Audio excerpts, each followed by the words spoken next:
Bring in senior meteorologist Kristi Gordon now with more on the other key weather pattern that's caused by La Nina. Kristi.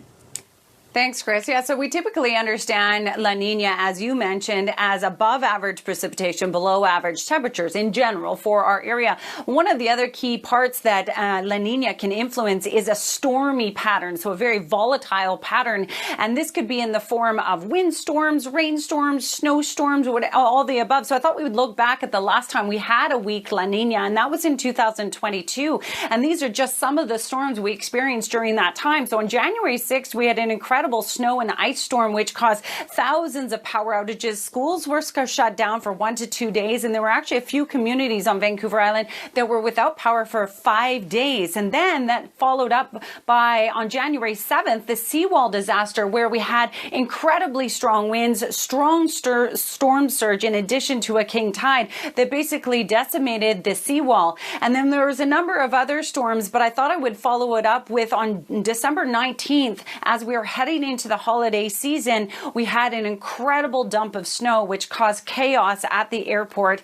And as you've reported on many times during that time period, we had centimeters of snow all across the lower mainland for several days and right across southern BC. So a stormy influence, it can be a La Nina pattern as well. Certainly not the day today, and the seawall would have been perfect today to travel along. It was near seasonal in terms of temperature, but very cool up through the north. In fact, Fort St. John had snowfall last night. That's going to clear out overnight. We're going to see mostly dry conditions tomorrow morning. Increasing clouds, still dry, but mainly cloudy by the afternoon, and then rainfall expected on Friday. And yes, we'll likely see wind and rain on Friday as that system drives in. Tomorrow, though, the rainfall will be across the north coast region. Sunny skies from the northeast down through the south. For our region, yes, we'll wake up to sunshine in the morning, but we'll see cloud cover in the afternoon. Still a pleasant day, though, but by Thursday night, it's certainly going to be wet, and we'll see that rainfall on and off on Friday also. Chris, back to you.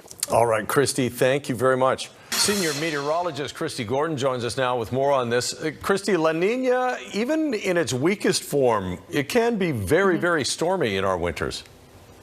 Yeah, so La Nina influences us in three ways: above average precipitation, below average temperature in general, but it also creates stormier conditions or more volatile conditions. And what I mean by that is more windstorms, more rainstorms, more snowstorms, as an example. So I thought I'd look back at the last time we had a weak La Nina, and that was in 2022, where right away we started off with an incredible snow and ice storm, which caused disaster for a couple of days. There were thousands without power. In fact, a couple of communities across Vancouver Island were without power for 5 days. Schools were closed, and that was followed up by a very strong windstorm, which decimated the seawall. It took months for the seawall to be repaired, and then we had a number of other storms, but we followed it up at the end on December 19th with basically holiday travel chaos, where we had a snowstorm with rapidly accumulating snow, and YVR just couldn't keep up. So residents really need to be prepared as we head into this La Nina year for stormy conditions,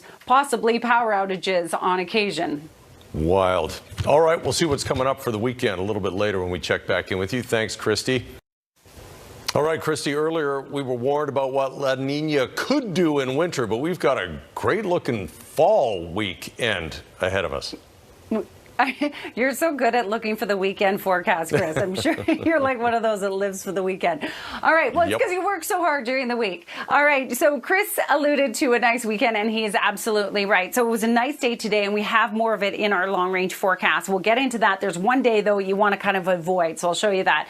But this is a great time-lapse from our great cameraman, Pat Bell. Thanks so much, Pat, for sharing that. That's looking out from Vancouver towards the Second Narrows Bridge. Now, here's a look at the temperatures for today. We are near seasonal all across the region, except for the far north. Much cooler, a high of only 3 degrees in Fort St. John. They woke up to snow this morning in that area, and that is going to shift out overnight. Now, tomorrow morning, we're expecting sunny skies from the northeast right across southern BC, but quickly cloud will take over the region. It will be dry for the most part. However, for the north coast, central coast, and northern portions of Vancouver Island, it will certainly be wet tomorrow. This system is going to drive down across the south coast on on Thursday night and continue to impact us on Friday as well. And it's going to be windy with that low pressure center tracking across these areas. So heads up, a rather stormy Friday in store for us.